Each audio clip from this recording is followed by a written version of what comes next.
This is gonna be a long video. Hey guys, welcome back to my channel. This is Playdates and Travels, and if you're watching this video, you are interested in hearing more about my most recent Disney World trip. It was my first Walt Disney World trip since 2018, and I was very excited to be back home, as I call it, because that is my favorite park in the entire world, and today's video is going to be all about that, so stay tuned.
Okay guys, so a lot of you have told me on different social media platforms that you were looking forward to hearing my review of my most recent trip. A lot of you wanted to know what a solo trip was like, what I ended up doing, and how it ended up being overall. I also wanted to share in today's video, for those of you who are unaware or were planning a trip to Walt Disney World and trying out the new Rise of the Resistance boarding group process, how that whole thing works, what are my thoughts on it, is it worth getting there after 7 a.m., is it worth going to the park at all?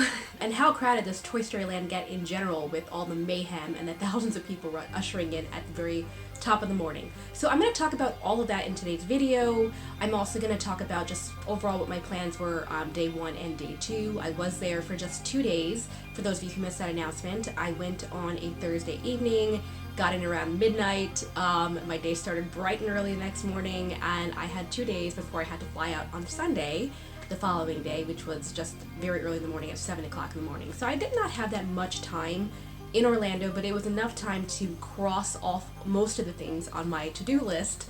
So I'm going to talk about all that today in today's video, and I apologize for that. This has taken me a little bit of a while.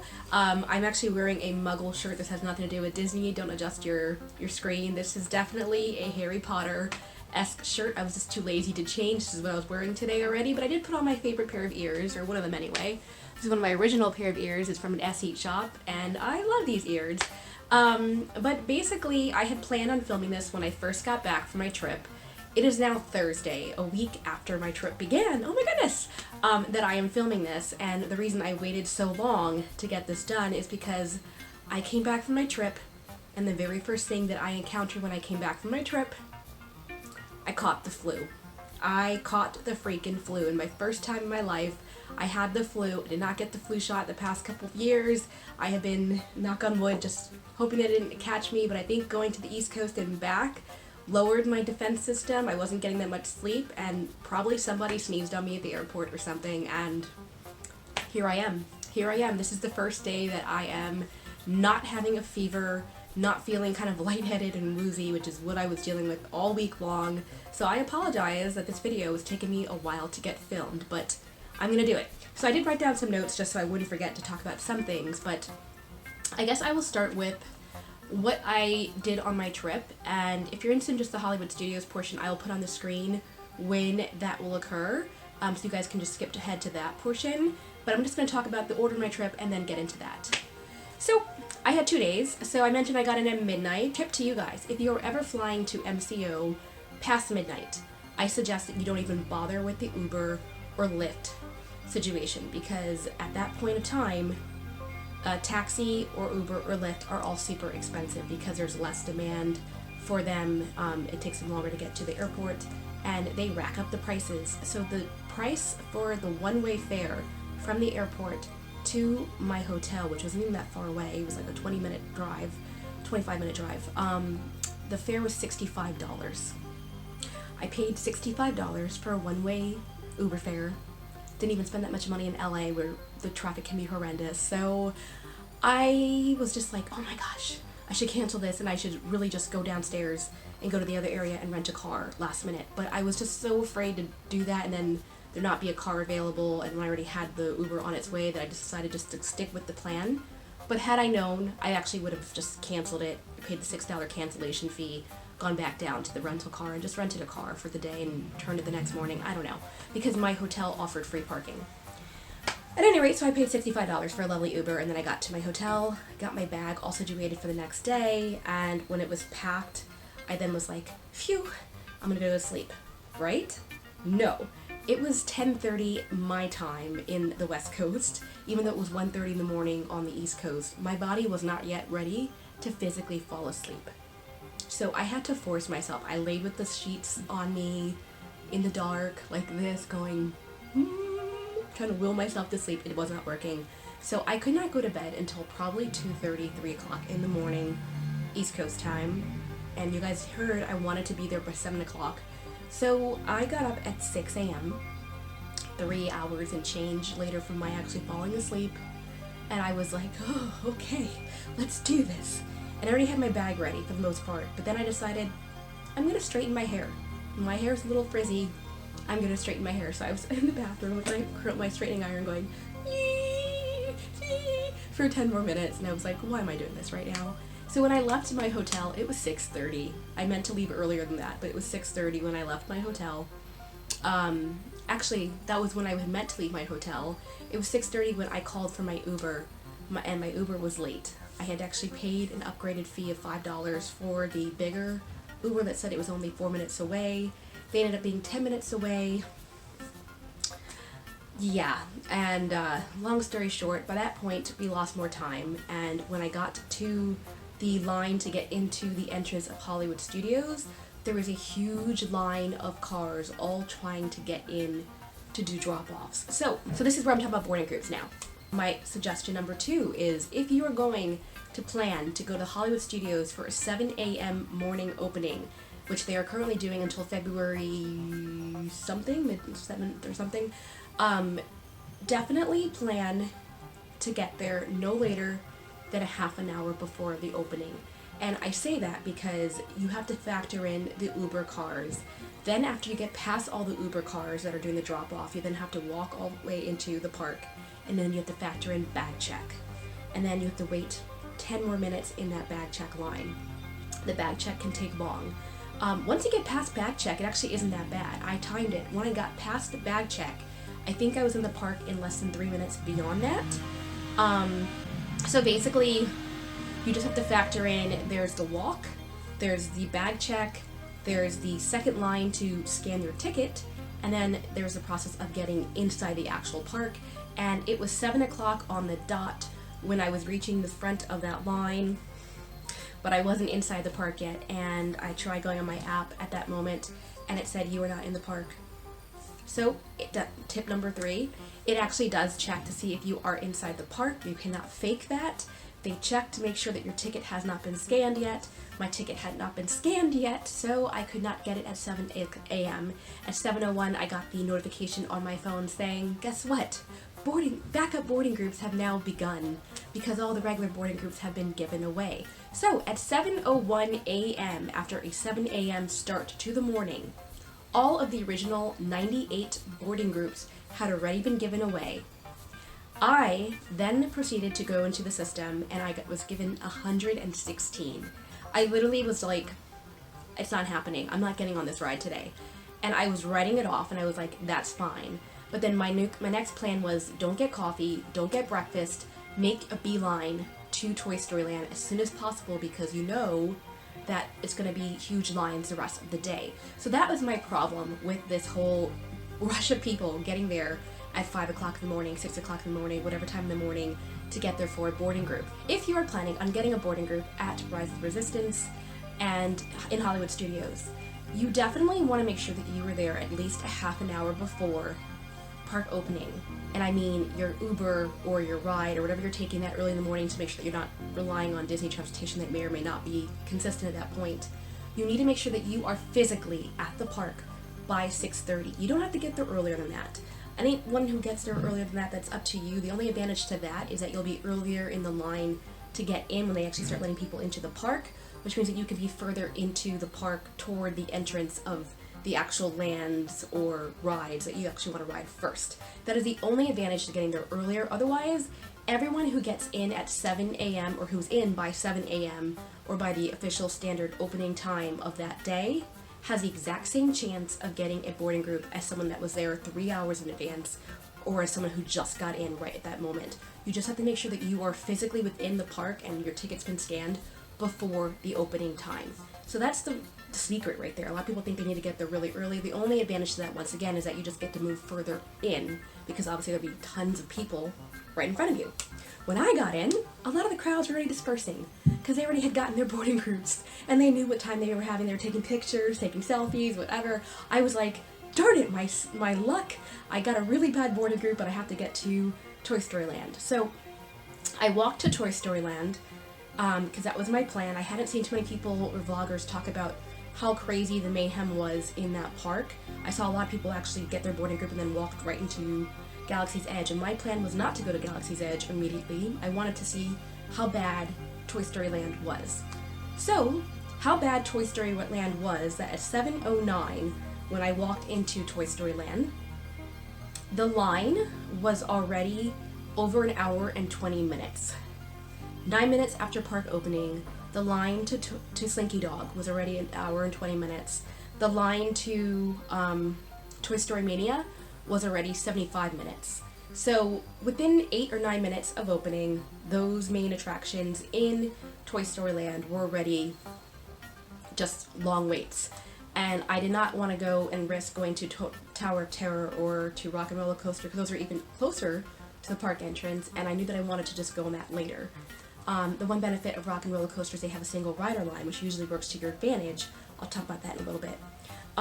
Okay, so that's basically how my morning started. I went from the opening right into Toy Story Land, saw the huge line for Slinky Dog, and I almost was like, oh my gosh, no.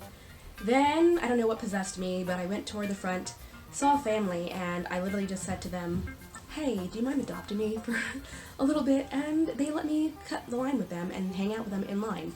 So I cut the line a little bit. I was such a bad person on my solo trip. My goodness, I was doing things and I was like, but I knew if I didn't do that, I probably would not get a chance to go on Slinky Dog because I wasn't willing to wait. I wasn't willing to wait more than an hour for the ride. And even doing that, where I had cut in right before the pathway for where the Fast Pass entrance is, it was still a 45-minute wait. So I got in that line, and it was like 7:12 at that point. We got on the ride exactly at 8 a.m. So at 8 a.m., I was on the ride, and I was like, yeah, I'm on Slinky Dog. And truth be told, that ride is so much fun. I had only been on it once before, and I remember I was like preoccupied with how my daughter was doing on the ride the entire time that I wasn't enjoying it as much. Whatever the case might be, I was fully in it this time, and I loved it. I especially love the ending where you're just like, it's just the best thing ever. So it does not go upside down, but there are a lot of like fast turns and like little humps and whatnot to appease any roller coaster fan, and it's cute theming, so I definitely recommend that ride if you're ever able to go on it. Maybe don't cut the line like I did. I was doing terrible things, my god. But I'm being honest in my review here, so I'm going to tell you what I did. Okay, so that is how I rode that ride and got that out of the way. Then I knew that I had a Fast Pass in the system already for Aliens Rolling Saucers. The bad thing is that my Fast Pass wasn't until 9 a.m. So I did have a Fast Pass at 8:15 for Star Tours, and I decided at that point to just hightail it on out of Toy Story Land and head that way. But on the way there, I saw Jessie, and I got in line because there wasn't that many people in front of me. Sorry for the weird construction noise outside. I think they're doing something across the street. I hear drilling. But at any rate, I got into the line, got my signature, my first character signature from Jessie, as well as a photo with her. She was so sweet, gave me a bunch of hugs and kisses. She's really adorable.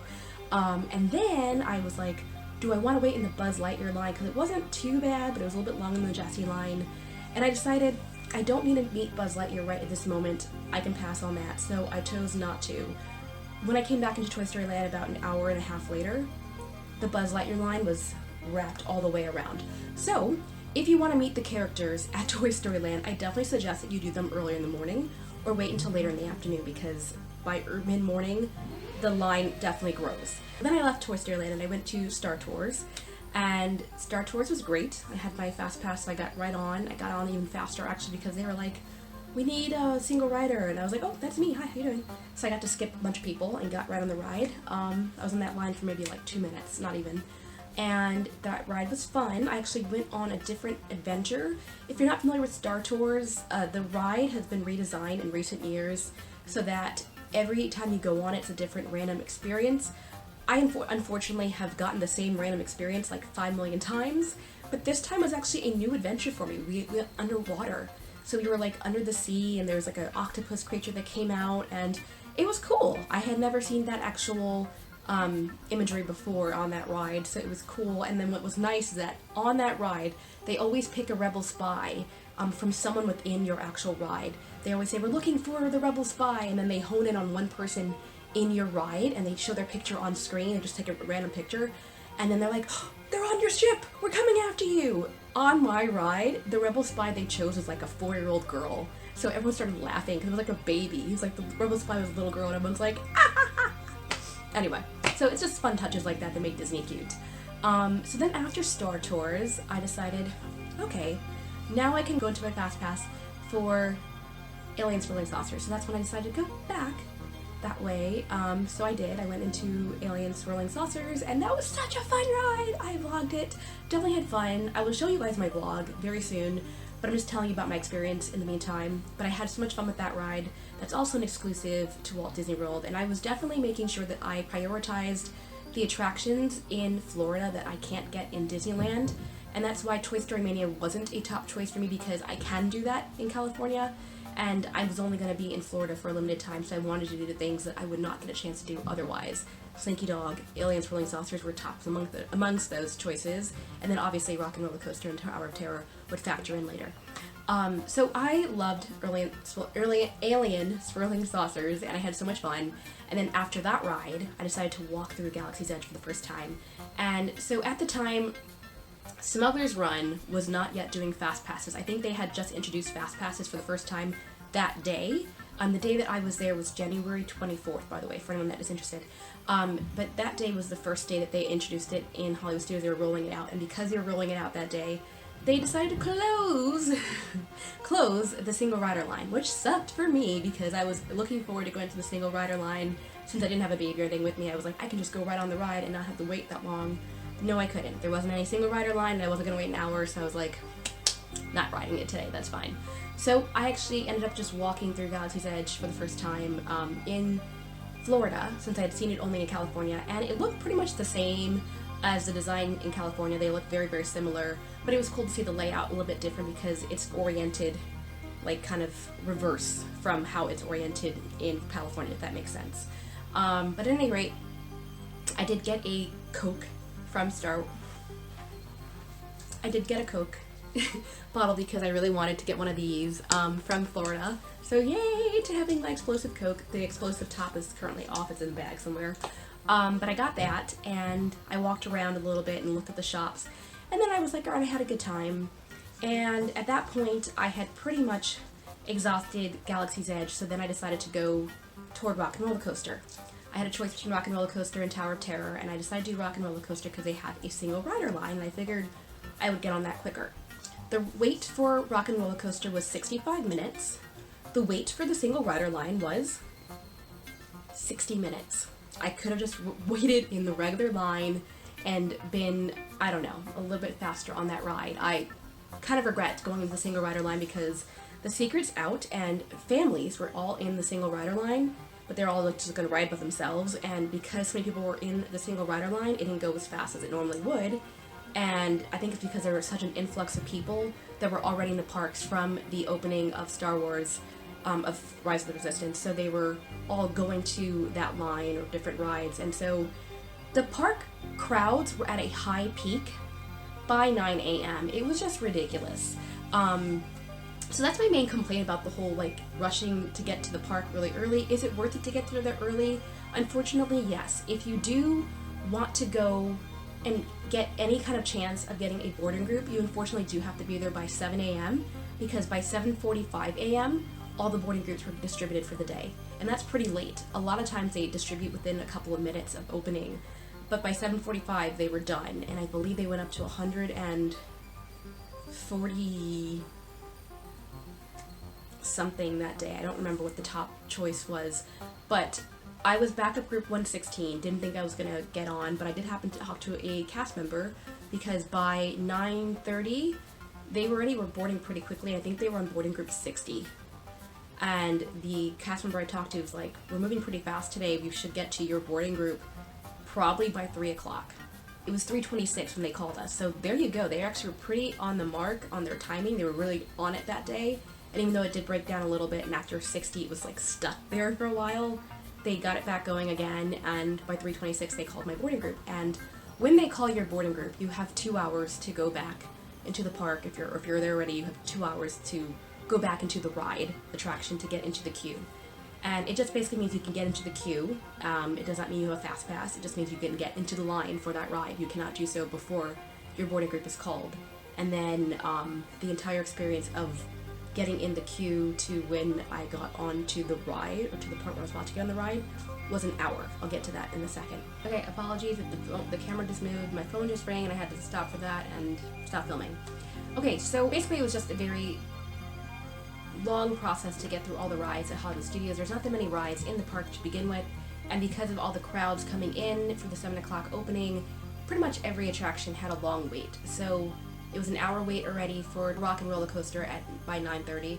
There was an hour wait already for Toy Story Mania by the park opening, Slinky Dog, forget it, and then etc, etc, etc. So if you're into waiting in long lines, that's a great time to go. If you're not interested in going in Rise of Resistance at all, and you don't want to wait in long lines, I would suggest that you actually skip going to Hollywood Studios in the morning and maybe wait until later in the afternoon/evening when a lot of people have exhausted their wait for the new Rise of the Resistance ride and they've probably left that park. That's probably the best time that you can go on most of the attractions, because later in the day the wait was a little bit shorter. I did go on Tower of Terror via standby. There is not a single rider line for that ride, but I went there in the afternoon around 6 o'clock and I got on the ride maybe 20 minutes later because I was out in half an hour afterwards. So the point is that you can definitely get on the rides a little bit later in the afternoon if you're willing to just adjust your day accordingly. If you're trying to get a Rise of the Resistance boarding group, then you do have to go in the morning.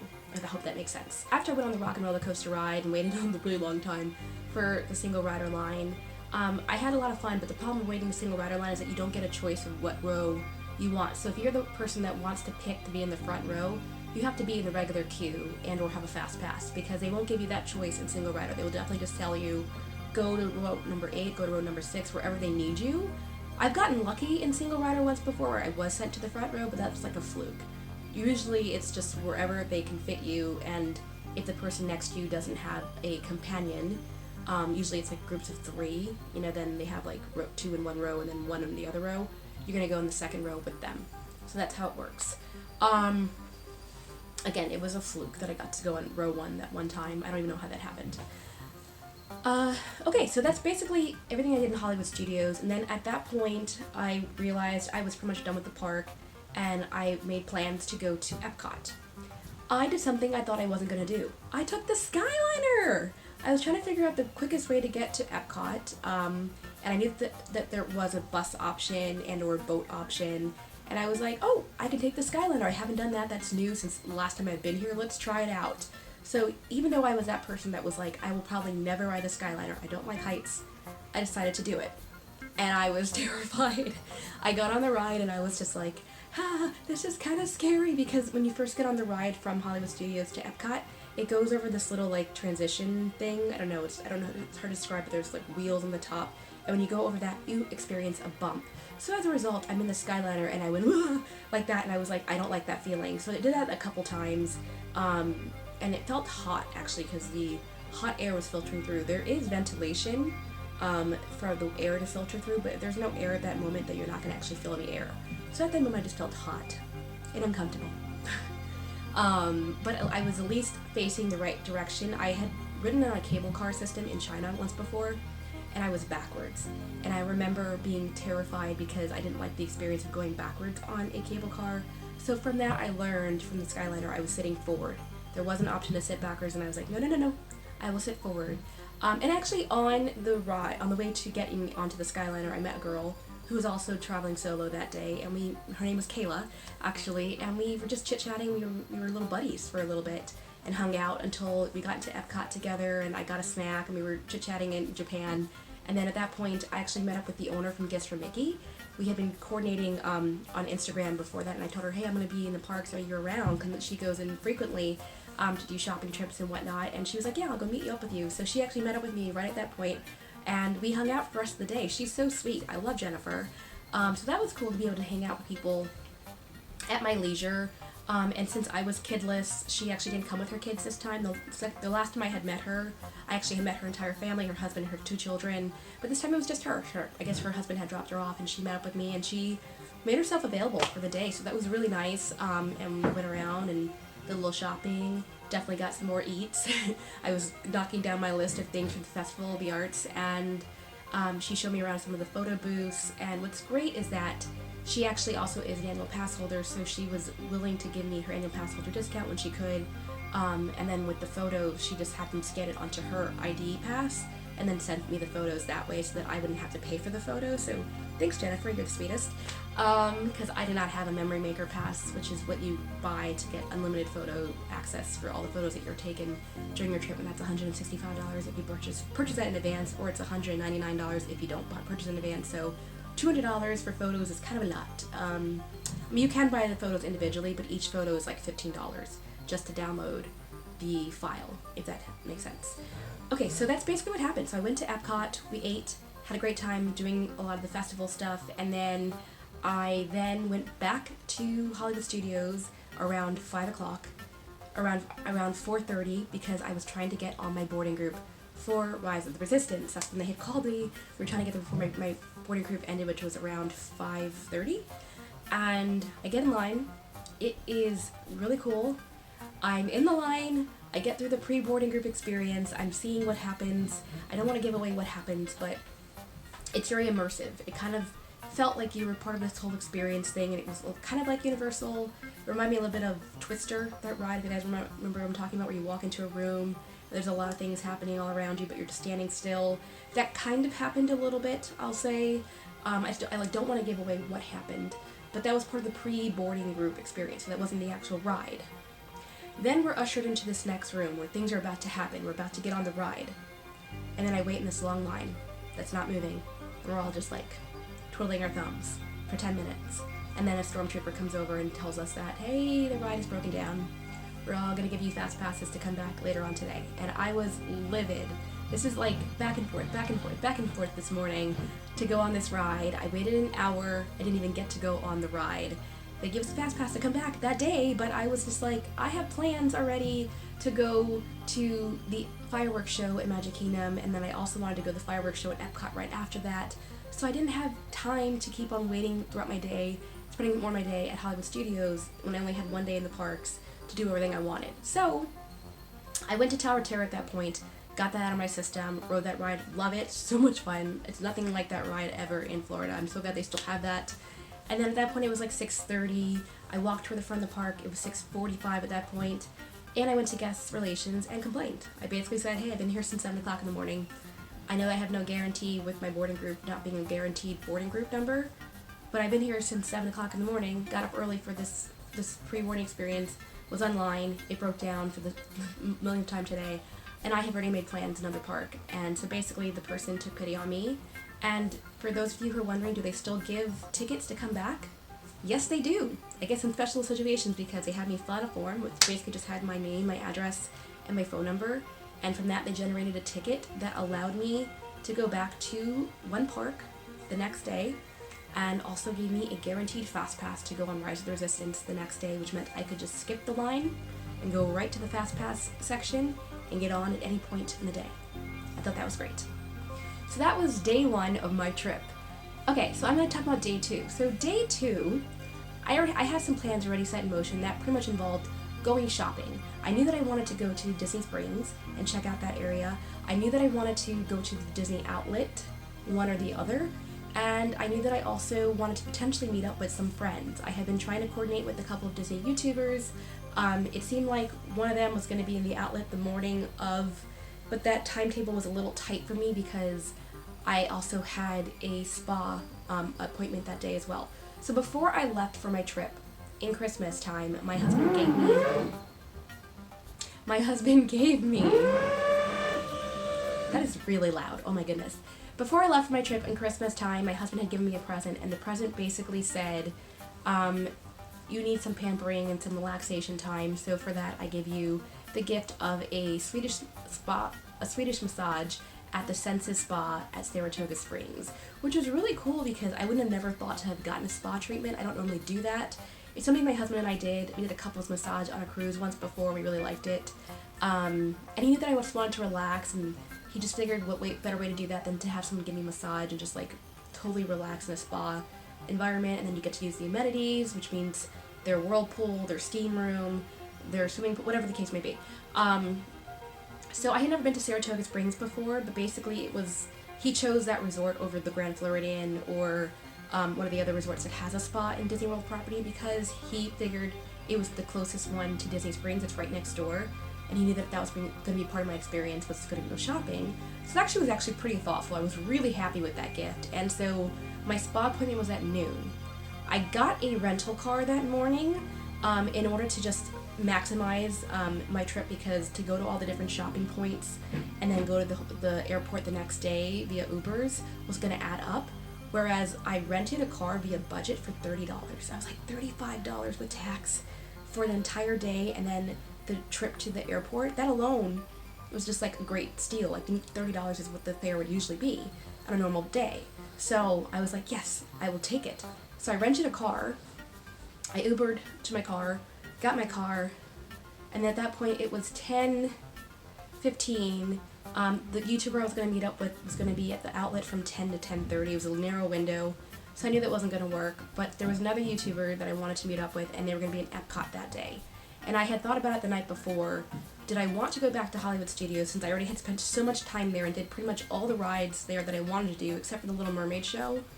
Or did I want to go back to Epcot and do the things that I didn't get to do yet, which are some of the booths, and I also didn't get to see the Broadway concert experience, which, if you know me, I'm a huge Broadway concert person. Or Broadway person in general. I love musical theater, and I love Broadway show tunes. I belt them out all the time, and just getting to see a Broadway experience in Orlando sounded amazing to me.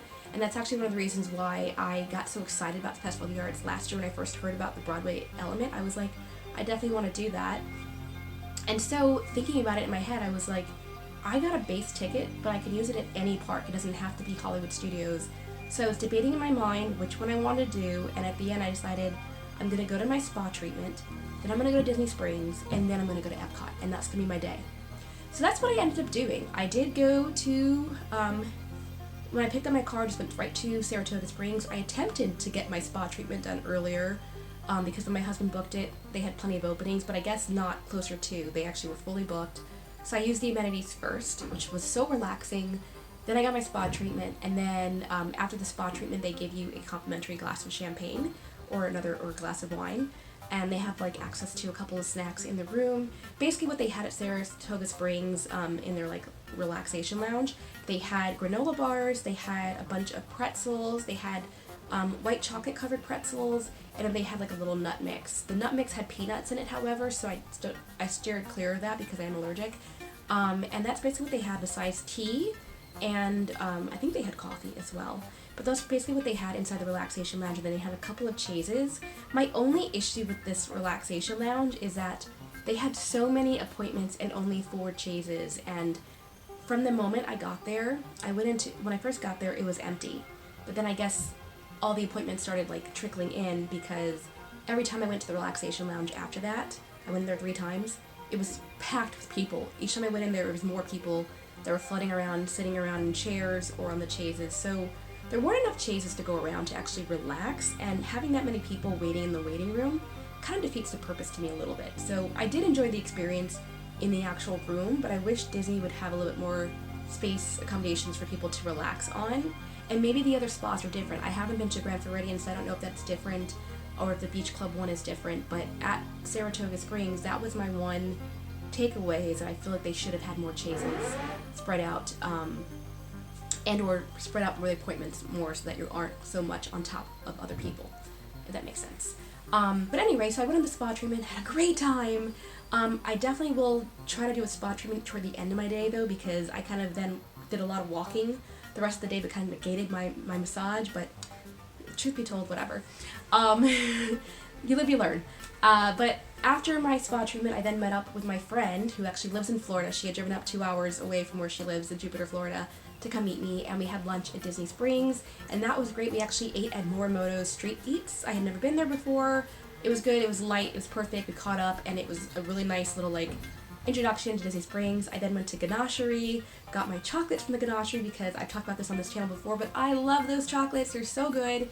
And then at that point, I was contemplating doing some more walking around Disney Springs, but I wanted to get into Epcot, so I then went into Epcot via a hotel because there is no direct bus from Disney Springs into the resorts because they're trying to get people not to park at Disney Springs, if that makes sense. So I then took a bus to Beach Club, which is the closest resort next to Epcot, and from there walked into Epcot. And I met up with the Disney sisters. So when I get to Epcot from the Beach Club resort entrance, there actually is a gate, and I've talked about this in past vlogs. If you see my vlog from last year's, or not last year's, but my 2018 trip, where I showed the entrance into the pathway for walking from the Epcot resorts, it used to be a nice private little entrance that goes directly into the World Showcase part of Epcot, which is great if you're just trying to get festival access. The problem with that entrance now is that it's no longer as quick as it used to be. So with the Skyliner being right there, they built the Skyliner exit right there as well, so everyone coming from the Skyliner is also using that little private entrance into the parks. So what used to be like maybe 2 people in front of you at the bag check line is now like groups of 10 in each row, which made it a lot longer of a process to get into Epcot via the secret way, which kind of sucked. I always loved that way, staying at the Epcot resorts, but now the Epcot resorts have to share their entrance with the Skyliner users. So that's one other flaw that I have to say about Epcot now. That used to be a great way to get into Epcot. Now it's almost the same as going in the front entrance. I don't know. At any rate, before you go into there, or once you go back past bag check, there is the guest relations. They moved it to the side. It kind of looks like the lobby of a theater, but it's all the way on the side. And I went in there just to ask a question to see, is there any way to upgrade a complimentary ticket? Because I wanted to see if I could pay for the value difference of the ticket that I was given to go to Hollywood Studios, and use and pay the difference for a park hopper, so that I could also still be able to use my Rise of Resistance Fast Pass. They originally told me no, and they originally told me sorry, but when I asked if I could then use my guaranteed Rise of Resistance Fast Pass, which is like the hottest ticket right now, on the Frozen ride in Epcot, which is the hottest ride in Epcot, the cast member actually looked at me and said, "Are you by yourself?" And I said yes, and she's like, "Would you rather I was able to get you on Rise of Resistance today, and give you the pass into the ticket into that park today?" And I said, "Yes, please." In retrospect, I wish I had just stuck with my guns and just stayed at Epcot and not left at all. But she did me a favor and she upgraded my ticket. I had to fill out my information once again, and she changed my ticket from a single day ticket to any park to a park hopper ticket that day. Good for all 4 parks, obviously. And I was just like, wow, that's amazing. So I had some really great luck on this trip. People were being really nice to me, gave me some upgrades. And so when I walked into the park to meet up with the Disney sisters, I was running out of time because I was supposed to meet with them earlier, and at that point the show was about to start. So I got into the line for the Broadway showcase thinking there's no way I'm going to actually get to a seat. But I did. I was in the standby line, and even though it was a long line, I actually got in. I had a seat toward the front, saw the show, it was great, and then I met up with the Disney sisters, and then we walked toward the exit, and I attempted to go to Hollywood Studios one last time to use my Fast Pass. I'm just going to fast forward here and tell you that I got there, walked all the way to the back walked all the way to the back to where the Rise of Resistance entrance is, and the line queue was empty. Not a good sign. My app still said it was open and that they were still boarding, but my eyes told me a different story. So the people were stationed in front of the ride with a bunch of stanchions with like lines across, and they were just like doing this, and I said, "Hi, I have a guaranteed fast pass, is there a way I can get on this ride?" And they told me, no, actually, that they had stopped boarding the ride about 10 minutes before. So by the time I got to the park, right at that moment, it took about 10 minutes from entrance to get to the ride, is probably when they had just stopped letting people into the ride. Yet the app still was not updated. So that's my other concern for, that's my other complaint for Disney, is that I wish that they would update their app so that the app will tell you when the ride is no longer boarding the groups. It should then say closed. I did tell them that before I left. I was like, just update your app system so that you don't mislead people, because I would have saved myself the trip of walking all the way to the ride if I had already known that it wasn't going to be a possibility. And rather than waste more time in the park and try to do another ride there, I said nope, and I just got back to the front of the park as soon as possible, grabbed myself an Uber, went right back to the beach club, and then walked right back into Epcot so that I could do at least a couple more booths that I wanted to get done, which is France. I got the stuff from France that I wanted to do. I decided instead of trying to get more rides in, it was more important to me to actually try to get some shopping done on my trip, which that was my whole point of day 2, and I hadn't actually done that yet. And at that point, I went back to Disney Springs, got in my car, and then looked up both outlets. And I ended up being able to squeeze in both outlets right before closing. The outlets closed at 11. I got to outlet number 1 around 9:40, did my shopping and was done by 10, and got to the other one by 10:30, and was done by 11 when they closed the store. So it was a long 2 days where I was go from top of the morning to end of the evening. I just did not stop, and I think that's probably why I made my body susceptible the next day to catching the flu. But it was a fun, albeit somewhat exhausting, Disney trip for sure. The other thing I want to say about my trip is that I was lucking out everywhere. I was wearing my birthday button because it was my birthday trip to commemorate my birthday earlier in the month. And because I was wearing that birthday button, people were just being very sweet, and a lot of people would say happy birthday, obviously, where I went, because that was really nice. But then when I went to go purchase things at the festival or make a payment for some of the foods and whatnot, people would say, you don't get a discount unless you're an annual pass holder, but because it's your birthday, we're going to give you the birthday discount, and they would apply the annual pass holder discount anyway. I told Hope and Abby that from the Disney Sisters, and they thought that that was crazy. Like, it just doesn't normally happen. But for whatever reason, I was having such great luck on my most recent trip. So definitely wear that birthday button. Definitely wear it high and proud, and ask people are there discounts and see if you have some luck. I was having extraordinary luck. I had the birthday button discount. I had an upgrade ticket to a park hopper for my second day of my trip that I didn't have to pay for, that I could have used to go into Magic Kingdom that was open later on that night if I wanted to. I chose not to because I wanted to go to the outlet shopping, but my point is I had access to the parks that they didn't have to give me, which was really sweet.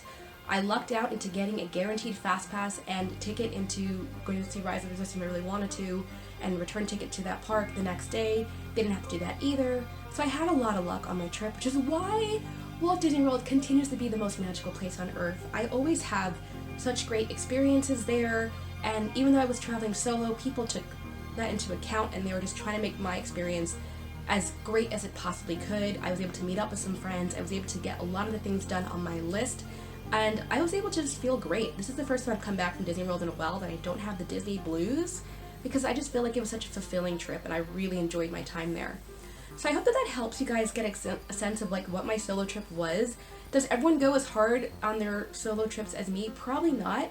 I probably encourage you not to do that, but I knew since my solo trip wasn't a 5-day trip or a 4-day trip that I had such limited time, and I know myself that I love to be able to go as many attractions as possible and to see as many things on my list, and if I hadn't crossed them all off, I would have just had regret. So that was my way of getting things done that I wanted to, if that makes sense. I will say that one other thing I noticed when I was there is, although Hollywood Studios is no longer under construction as it was in previous years, a lot of the other parks seem to now be.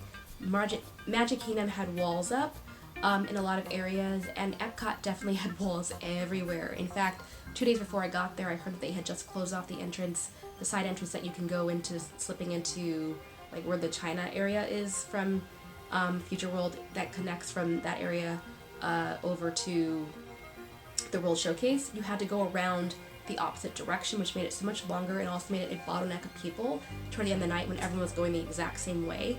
So you have to deal with a lot of crowds, more than you normally would at Epcot, because they are doing a lot of construction cutoffs. I will say if you're ever going to the Festival of the Arts, to make sure that you get to the Future World portion before 5 o'clock, which is when they close off the living art wall that you can do like paint by numbers and everyone can paint. I didn't actually get to experience that because by the time we got to the front of Future World, it was 5:30 and they already had stopped it at 5 o'clock, I guess.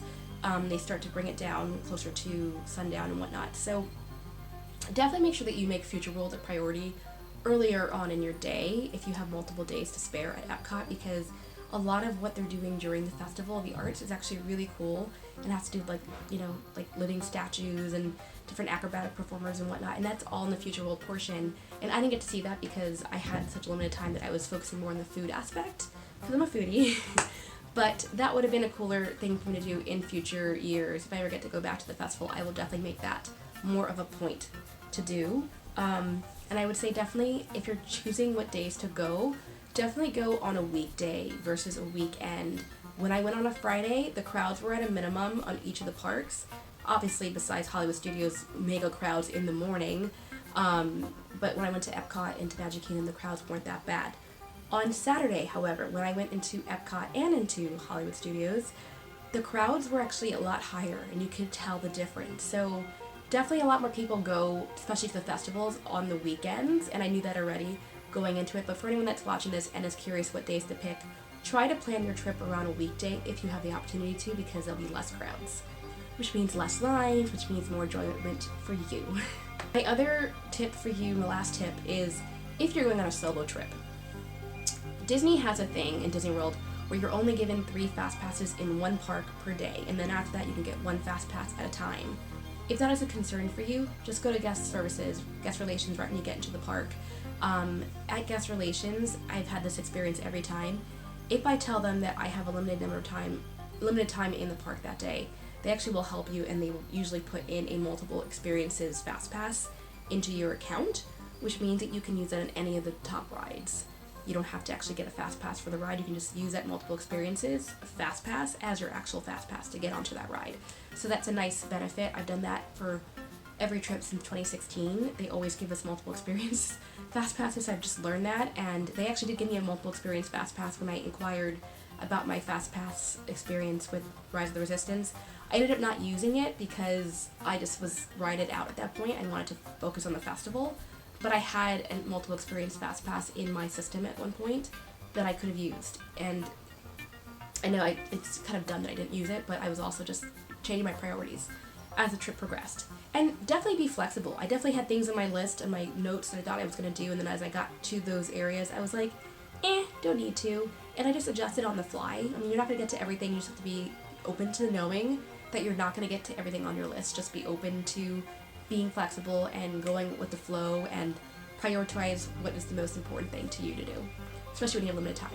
And my last thing I just want to say is definitely I can tell that Hollywood Studios is very well aware of the fact that people right now are not 100% happy with their system, because they had set up these temporary guest relations, or actually they call them guest experiences, but they had these umbrellas, these blue umbrellas throughout the park, like 3 different locations or 4 different locations that had guest experiences across the front.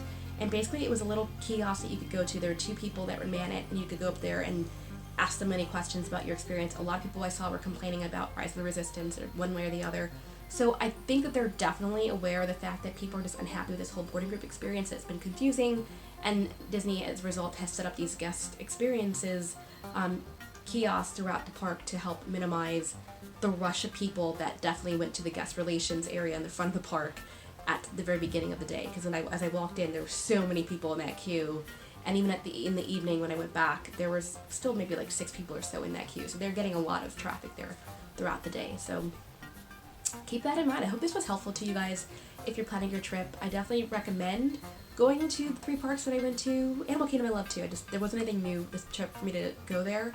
But for Hollywood Studios, you definitely have to have a lot of patience right now. And my patience was wearing a little bit thin toward the end of my trip, I'm not gonna lie, which is why I don't want to be here.